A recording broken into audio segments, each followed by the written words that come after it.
असम में बारिश और बाढ़ की वजह से हालात खराब हैं। यहाँ लखीमपुर जिले के कई गांव बाढ़ की चपेट में आ गए, जिसकी वजह से लोगों की मुश्किलें बढ़ गई। असम के लखीमपुर में कई दिनों से लगातार हो रही तेज बारिश की वजह से जियाधल नदी के उफान ने कई गांवों को जलमग्न कर दिया। सरकारी दफ्तर से लेकर घरों तक में बारिश और बाढ़ के पानी ने डेरा डाल दिया। आलम यह था कि नदी पर बना पुल भी सैलाब में डूब गया। लोग पानी में गुजर कर जाने को मजबूर हो गए। कुछ जगहों से लापरवाही की तस्वीर भी सामने आई। लोग तेज बहाव में पुलिया के ऊपर से जाते दिखे, तो वहीं गांव में लोग नाव के सहारे जीवन बसर करने पर मजबूर हो गए। जिले के दर्जनों गांव बाढ़ के पानी में डूब गए, जिससे हजारों लोग प्रभावित हुए। बादलों से बर्बादी केवल भारत में नहीं हो रही, पड़ोसी देश पाकिस्तान में भी बारिश ने बाढ़ जैसे हालात बनाए हुए हैं। पाकिस्तान का बलूचिस्तान बाढ़ से सबसे ज्यादा बेहाल। वहां बीते कुछ दिनों से जारी बारिश रुकने का नाम ही नहीं ले रही, जिसके बाद वहां सैलाब ने ऐसा कहर मचाया कि अब तक 124 लोगों की जान उसमें चली गई। कुछ जगहों पर तो मटमैले पानी ने ऐसी तबाही मचाई कि गांव के गांव मिट गए। जिन जगहों पर कभी घर हुआ करते थे वहां मलबे का ढेर लग गया। वहां के एक इलाके से आई तस्वीर में लोग तबाह हो चुके अपने घरों से बचा कुचा सामान इकट्ठा करते दिखे। इस वक्त हमारे सूरत हाल खराब है, हमारे पास कोई जमानत। वहां कुछ जगहों पर तो हालात इतने खराब हो गए कि रेस्क्यू का जिम्मा सेना को संभालना पड़ा। सेना के जवान नाव की मदद से लोगों को बाढ़ में डूब चुके गांवों से निकालते नजर आए, तो वहीं हेलीकॉप्टर से उन जगहों तक खाने पीने की चीजें पहुंचाई गई जहां बाढ़ की वजह से लोग फंसे हुए थे। कर्नाटक के दक्षिण कन्नड़ में मूसलाधार बारिश कहर ढा रही है। तेज बारिश की वजह से एक घर की दीवार गिर गई। मलबे में दबने से 2 नाबालिगों की मौत हो गई, जबकि कुछ लोगों के घायल होने की भी खबर सामने आई। घटना की जानकारी मिलते ही प्रशासनिक अधिकारी मौके पर पहुंच गए और मशीन की मदद से दीवार के मलबे को हटाया गया। कर्नाटक के दक्षिण कन्नड़ से ये तस्वीर सामने आई है।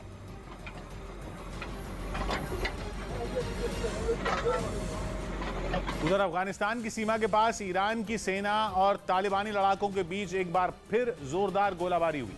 दावा किया गया कि वहां झड़प के दौरान ईरान की सेना ने टैंक से गोले बरसाए, जिसका एक वीडियो भी सामने आया। सोशल मीडिया पर शेयर किए गए वीडियो में दावा किया गया कि अफगानिस्तान के निमरोज प्रांत में ईरान की सेना ने टैंक से गोले दागे। ईरान की सेना और तालिबानी लड़ाकों के बीच हुई झड़प का एक और वीडियो सामने आया, जिसमें ईरान के कई टैंक निमरोज प्रांत के एक इलाके से जाते दिखाई दिए। दावा किया गया कि तालिबानी लड़ाकों ने भी ईरान की सेना पर जबरदस्त पलटवार किया। तालिबान के मुताबिक ईरान की तरफ से की गई गोलाबारी में उनका एक लड़ाका मारा गया, जबकि एक बुरी तरह से जख्मी हो गया। और इस झड़प के लिए ईरान ने तालिबान को ही जिम्मेदार ठहरा दिया। ईरान ने दावा किया कि तालिबान के लड़ाकों ने उसकी सीमा का उल्लंघन करने की कोशिश की थी, जिसके बाद उसकी सेना के जवानों ने पहले चेतावनी दी, लेकिन तालिबानी लड़ाकों ने उस चेतावनी को नजरअंदाज कर दिया। ईरान की एक न्यूज एजेंसी ने दावा किया कि तालिबानी लड़ाके ईरान के सबसे बड़े प्रांत सिस्तान और बलूचिस्तान के हिरमंड इलाके में घुस आए थे। दावा किया गया कि वहां तालिबानी लड़ाकों ने एक दीवार के ऊपर झंडा लगाने की कोशिश की।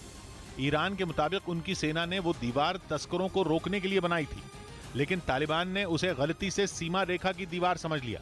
ईरान के मुताबिक तालिबान को रोकने की बहुत कोशिश की गई, लेकिन दावा है कि इन्होंने वहां से वापस जाने की जगह ईरान के सैनिकों पर फायरिंग शुरू कर दी। उधर तालिबान ने सीमा पर हुई झड़प का ठीकरा ईरान के ऊपर फोड़ दिया और दावा किया कि पहले ईरान की तरफ से तालिबान पर टैंकों से गोले दागे गए, इसके बाद ही उनके लड़ाकों ने फायरिंग की।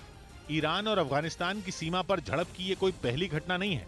दोनों देशों के बीच कई मुद्दों पर पहले भी टकराव देखा गया है। कुछ दिन पहले ही तालिबान ने ईरान में शरण लिए अफगानी नागरिकों पर जुल्म होने का आरोप लगाते हुए धमकी दी थी।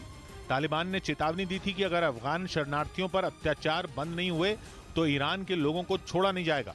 अब एक बार फिर सीमा पर हुई झड़प के बाद तनाव बढ़ने के लिए दोनों एक दूसरे को जिम्मेदार ठहरा रहे हैं।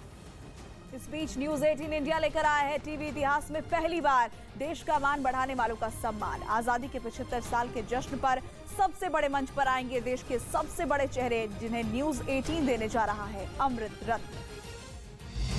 मेरा भारत महान, ये सिर्फ एक पंक्ति नहीं है, ये एक सोच है, एहसास है, एक जज्बा है जो हम भारतीयों के दिल में बसता है, जो हमें प्रेरित करता है इस देश को नई बुलंदी तक ले जाने के लिए, नया इतिहास रचने के लिए।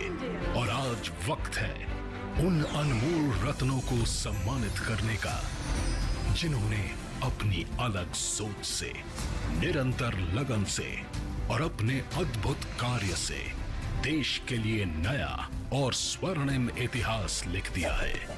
देश की गरिमा को नए शिखर तक पहुंचा दिया है, जो आने वाले कई सालों तक हम सबको प्रोत्साहित करती रहेंगी। भारत के इन रत्नों से मिलने से पहले हम आपको बता दें, भारत जैसे विशाल और प्रतिभाशाली देश में इन अनमोल रत्नों को चुनना बिल्कुल भी आसान नहीं था। और इसलिए हमारे साथ जुड़ी टेलीविजन इतिहास की सबसे बड़ी और विश्वसनीय जूरी, जिन्होंने अपने पूरे जतन से चुने देश के वो रत्न जिन्हें आज मिलने जा रहा है सबसे बड़ा सम्मान, अमृत रत्न। तो आइए भारत की आजादी के 75 साल पूरे होने का जश्न मनाएं एक ऐसी शुरुआत के साथ जो अगले कई पीढ़ियों, सदियों तक हमें प्रेरणा देती रहेंगी और हम गर्व से कहते रहेंगे, मेरा भारत महान।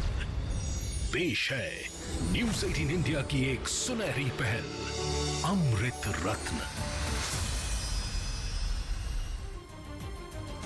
और अब अमेरिका से बहुत बड़ी खबर आपको बता दें। अमेरिका का दावा है कि उसने अलकायदा के मुखिया अल-जवाहिरी को एक ड्रोन स्ट्राइक में मार गिराया है। अमेरिकी राष्ट्रपति जो बाइडेन ने दावा किया कि अफगानिस्तान की राजधानी काबुल में इस खुफिया ऑपरेशन को अंजाम दिया गया, जहां 2011 में ओसामा बिन लादेन की मौत के बाद अलकायदा की कमान संभालने वाले अल-जवाहिरी को अमेरिका ने ड्रोन स्ट्राइक में मार गिराया है।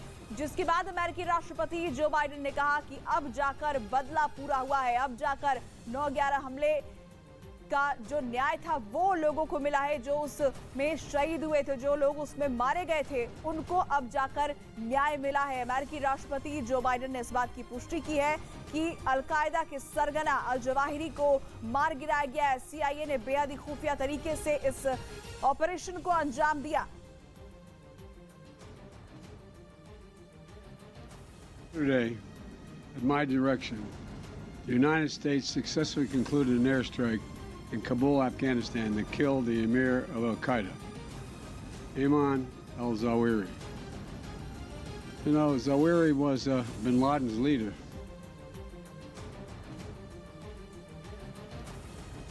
तो अमेरिका के वर्ल्ड ट्रेड टावर पर हुए हमले के मास्टरमाइंड ओसामा बिन लादेन को अमेरिका ने पाकिस्तान के एबटाबाद में 2011 में मारा और फिर उसकी जगह लेने वाले अल-जवाहिरी को आज ड्रोन हमले में खत्म कर दिया गया, जिसकी जानकारी अमेरिकी राष्ट्रपति जो बाइडेन ने दी। 2 तस्वीरें आपके सामने। पहले लादेन का शिकार किया अमेरिका ने और फिर उसकी जगह लेने वाले अलकायदा का जो दूसरा सरगना बना लादेन के बाद अल-जवाहिरी, उसका खात्मा भी अमेरिका ने कर दिया है। और अमेरिका ने ये साफ साफ ये मैसेज दिया है कि जो अमेरिका के दुश्मन हैं वो कहीं भी छिपे हो, चाहे वक्त जरूर लगे, लेकिन उन्हें ढूंढकर अमेरिका खत्म कर देगा। और अल-जवाहिरी का खात्मा अमेरिका ने बेहद खुफिया ऑपरेशन में किया।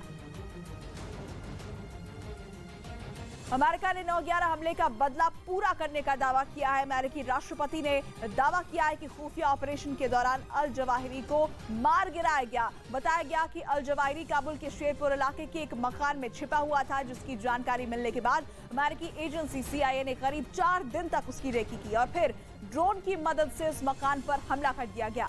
यह हमला इतना सटीक था कि टारगेट के अलावा आसपास के इलाके में किसी को एक खरोंच तक नहीं आई। वहीं दावा तो यह भी किया गया कि हमले के वक्त अल-जवाहिरी का परिवार किसी दूसरी जगह पर मौजूद था। और न्यूज़ 18 इंडिया के पास उस घर की एक्सक्लूसिव तस्वीरें भी आ चुकी हैं, जहां मौत के चंद मिनट पहले तक अल-जवाहिरी खैर मना रहा था। दावा किया जा रहा है कि यही वो घर है जिसकी तस्वीर आपको दिखा रहे हैं, जहां अमेरिकी एजेंसी CIA ने ड्रोन हमला कर अल-जवाहिरी का खात्मा कर दिया गया। न्यूज़ 18 एक्सक्लूसिव तस्वीर दिखा रहा है। इसी मकान पर यह हमला किया गया, ड्रोन के जरिए स्ट्राइक की गई। इसी मकान में अल-जवाहिरी के होने की खबर मिली थी CIA को, जिसके बाद 4 दिन तक रेकी की गई और फिर ड्रोन स्ट्राइक के जरिए उसका खात्मा कर दिया गया। ये स्ट्राइक बेहद सटीक तरीके से की गई क्योंकि ये एक रिहायशी इलाका है, लेकिन इस मकान के अलावा आसपास के किसी भी घर में किसी को कोई नुकसान नहीं पहुंचा है। जो निशाना था, जो टारगेट था, सिर्फ उसे ही नुकसान पहुंचा। अल-जवाहिरी को खत्म कर दिया गया इस अटैक में। चलिए अब आपको बताते हैं कि अल जवाहिरी आखिर था कौन और वो कैसे आतंक का आका बना। आपको बता दें कि अल जवाहिरी का जन्म 19 जून 1957 में हुआ था। अल जवाहिरी पेशे से सर्जन था। अरबी और फ्रेंच भाषा पर अल जवाहिरी की बेहद अच्छी कमांड थी।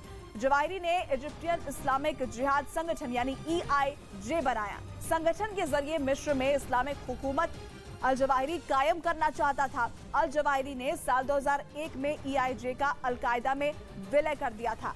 9/11 हमले में अल जवाहिरी ने मदद की थी। 2011 में अल जवाहिरी अल कायदा का चीफ बना था। आपको बता दें कि 2011 में ओसामा बिन लादेन के मारे जाने के बाद अल जवाहिरी इसका चीफ बना। और अब बात देश के सबसे भरोसेमंद टीवी नेटवर्क की। जी हाँ, नेटवर्क 18 ने तोड़ दिए TRP के सारे रिकॉर्ड। 29.6% मार्केट शेयर के साथ CNN न्यूज 18 सभी इंग्लिश न्यूज चैनलों में नंबर 1 पर है। बिजनेस न्यूज चैनलों में 66.4% मार्केट शेयर के साथ CNBC TV 18 दूसरे चैनलों से मीलों आगे है। और हिंदी न्यूज चैनलों में न्यूज 18 इंडिया 12.4% मार्केट शेयर के साथ सबसे ज्यादा दर्शकों के भरोसे पर खरा उतरा है।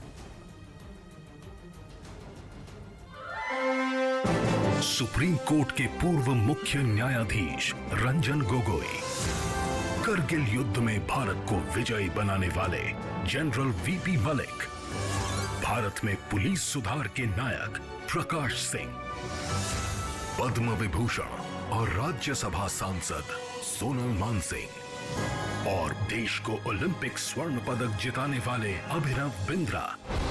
टेलीविजन इतिहास की सबसे बड़ी ज्यूरी करेगी फैसला किन्हें मिलेगा सबसे बड़ा सम्मान।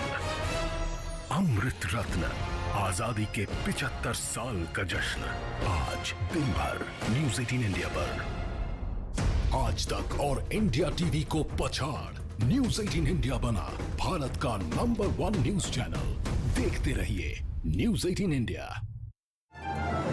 देश के सबसे बड़े मंच पर देश के सबसे बड़े चेहरे नितिन गडकरी, धर्मेंद्र प्रधान, स्मृति ईरानी, भूपेंद्र यादव, अनुराग सिंह ठाकुर, अश्विनी वैष्णव, ज्योतिरादित्य सिंधिया, मनसुख मांडविया, पुष्कर सिंह धामी, मनोज सिन्हा।